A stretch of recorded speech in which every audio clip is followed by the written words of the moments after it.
Sick and stressed daw siya.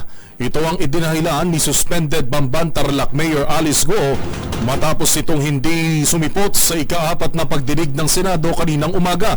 Maliban sa pogo, pagkakataon na rin daw sana ito para harapin ng alkalde ang umunoy ebidensya ni Senator Sherwin Gatchalian tungkol sa tunay nitong pagkatao. Magbabalita si Raymond Dadpaas.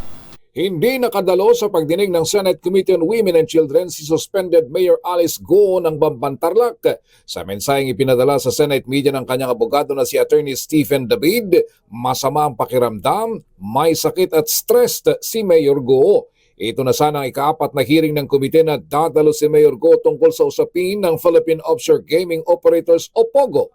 Pagkakataon din sana ito para matanong ang alkalde sa dokumentong inilabas ni Senador Sherwin Gatchalian na ang tunay na pangalan ni Mayor Alice Go ay si Go Huaping na isang Chinese national. Bago ang public hearing ngayong umaga ay nagsagawa muna ng executive session ang komite. Humarap ang mga opisyal at tawa ng Anti-Money Laundering Council o AMLAC kina Senador Risa Hontiveros, Senador Gatchalian at Senador Nancy Binay.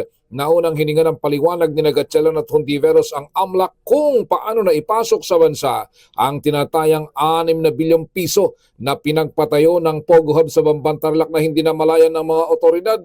Ang humarap sa kauna-unahang pagkakataon ay ang alkalde ng Porac, Pampanga na si Mayor Jaime Jing Capil. Pinagpapaliwanag din ito kung paano nakalusot ang operasyon ng POGO Hub sa kanyang bayan.